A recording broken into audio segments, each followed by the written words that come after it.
김계홍의 인생 스케치.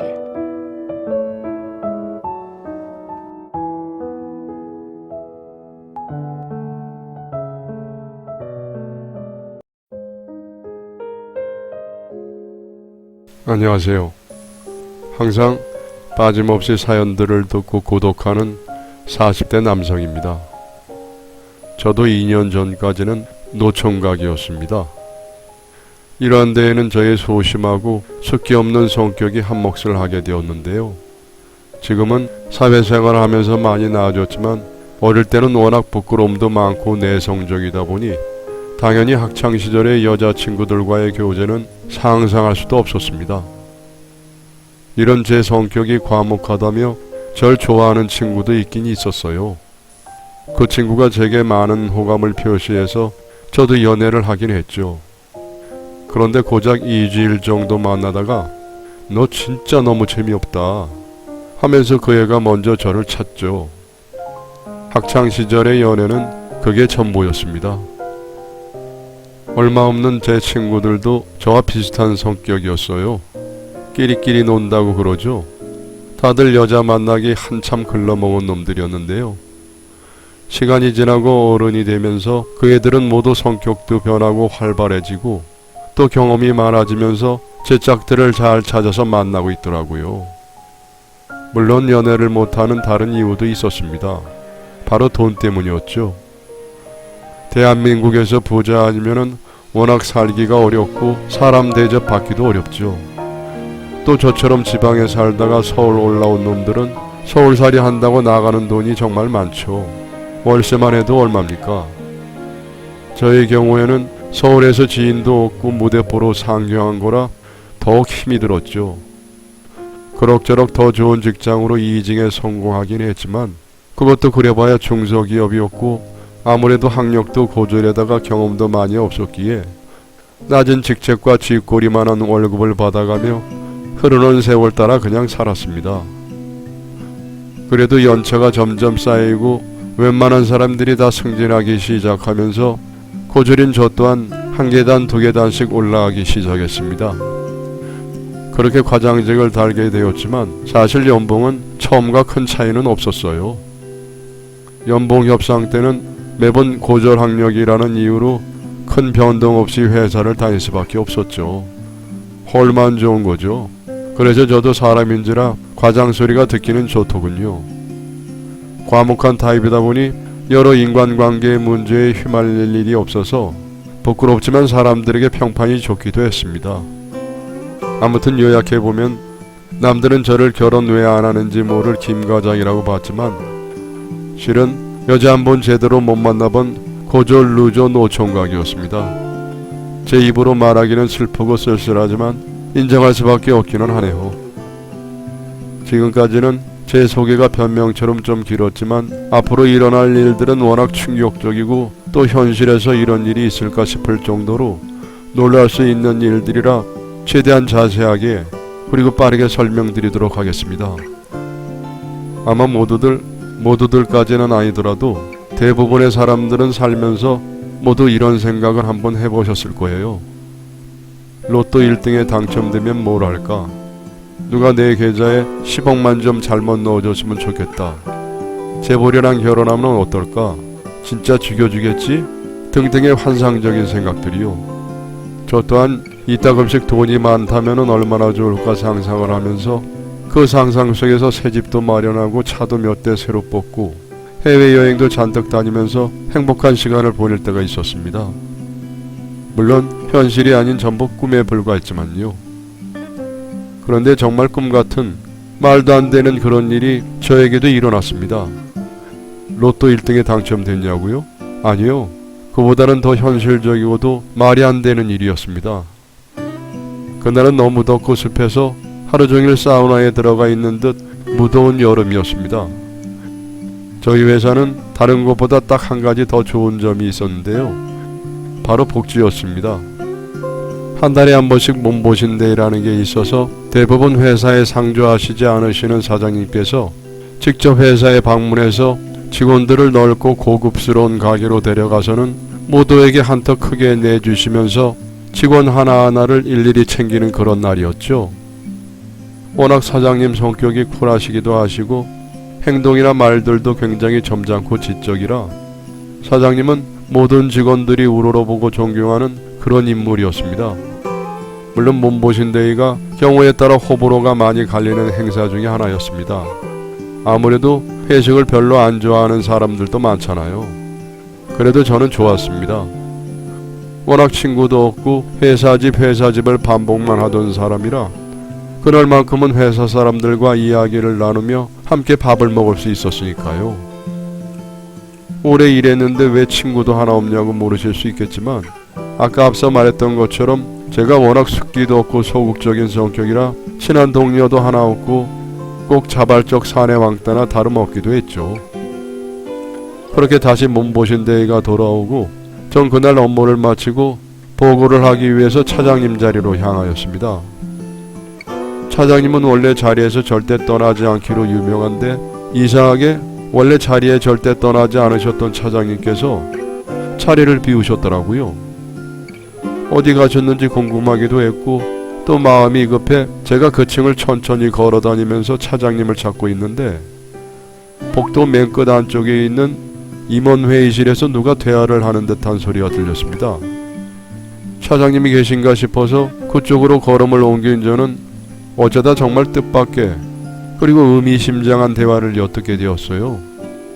굉장히 흥미로운 이야기였던지라 저는 차마 그 자리에서 발을 뗄 수가 없었습니다.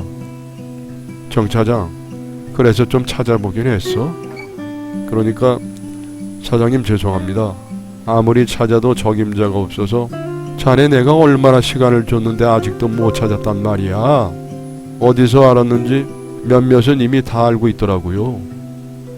그래서 이게 무슨 소린지 궁금하던 찰나 쨍그랑하고 유리가 깨지는 소리가 들려왔고 깜짝 놀란 저는 저도 모르게 열린 문틈 사이로 안쪽을 들여다보고 말았습니다.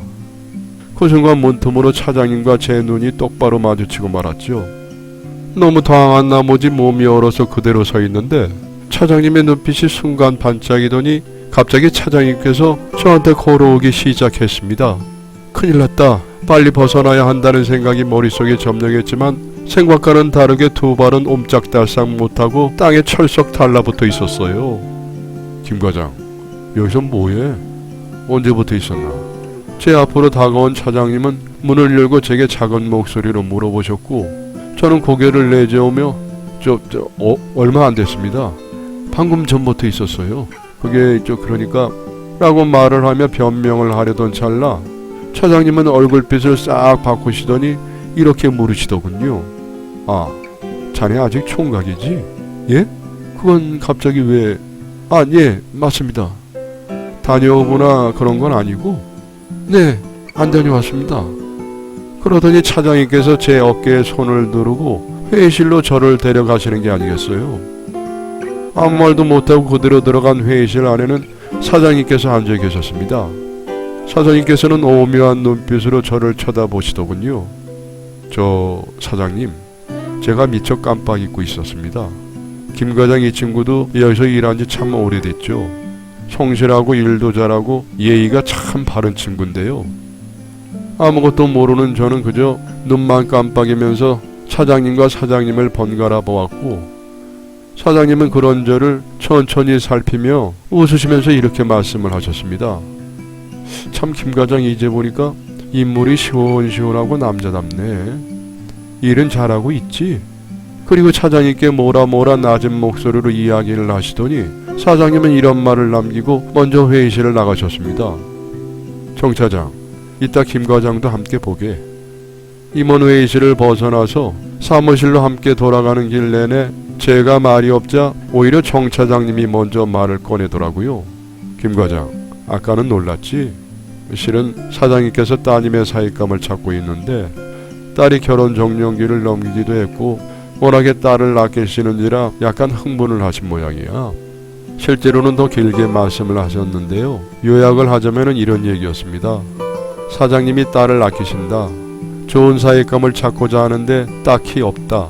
그래서 회사 내 적임자가 있는지 찾아보라는 지시를 개인적으로 받았다. 그리고 차장님은 이런 말씀을 덧붙이시면서 자리로 돌아가셨습니다. 이따 회식 끝나고 사장님과 잠깐 보자고. 그런 말을 들으니 왠지 회식 내내 먹을 게 입에 제대로 들어가지를 않더군요. 사장님 따로 배웠을 때 실수를 하면 안 된다는 생각에 술도 입에 안 대고 음식만 계속 먹었던 것 같아요.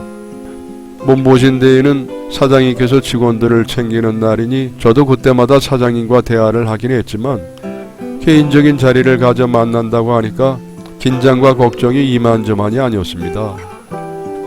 그날도 어김없이 사장님이 먼저 계산을 하고 가시려고 했습니다.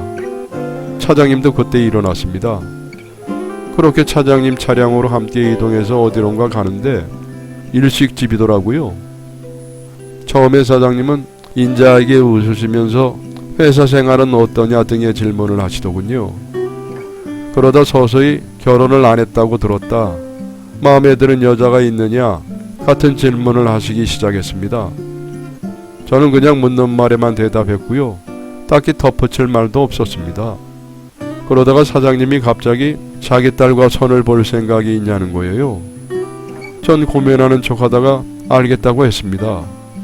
사실 정 처장님이 얘기를 해주셨을 때부터 답을 정해놓긴 했습니다. 사장님 따님인데 어떻게 거절할 수가 있겠어요. 또 나름 흥미도 생기기 시작했고요.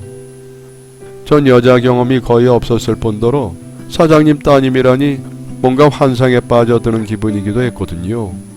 재벌 2세와의 결혼, 좀 웃기지만 그런 망상도 했습니다. 그렇게 시간은 빠르게 흘러서 선을 보는 날 사장님 따님은 생각보다 훨씬 평범하더라고요. 결혼 정년기를 넘겼다길래 따님이 좀 이상한 사람인가 싶었는데 그냥 말수가 좀 없고 내성적인 것 같았습니다. 마치 저처럼요.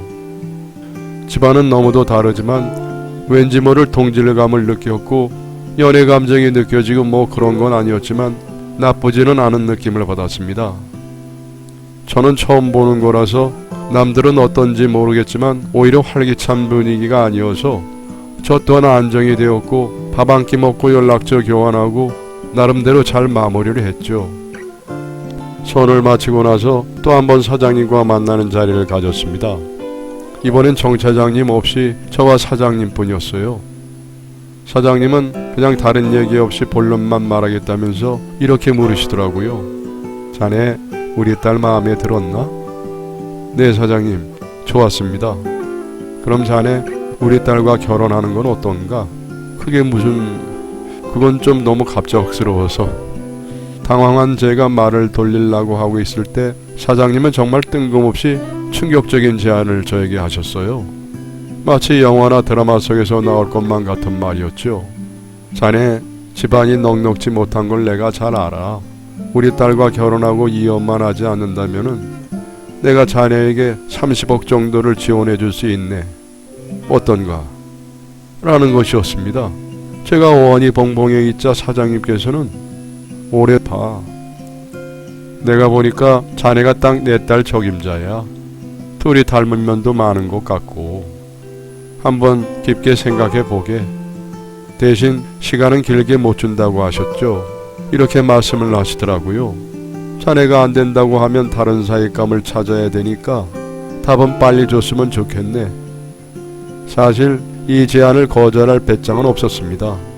아니, 사람이라면은 당연히 받아들일 제안이었기에 전 오히려 쾌재를 부리기까지 하였죠. 어차피 혼자 살게 될 뻔했던 인생인데 저와 비슷한 면을 가진 여자랑 결혼을 하여 함께 살아갈 수 있게 된다는데 30억까지 준다잖아요. 정말 꿈만 같았습니다. 저도 허울뿐인 과장 직책 말고 뭔가 물질적인 확실한 것을 가져보고 싶었습니다. 사장님, 저 김 과장입니다. 그 결혼 하고 싶습니다. 일주일 후에 저는 사장실에 방문해서 결혼을 하겠다는 의사를 전했고 결혼은 정말 신속히 진행되었습니다. 여러분의 사연을 기다리고 있습니다. 내용은 제한이 없습니다. 구독과 좋아요는 저에게 많은 힘이 됩니다.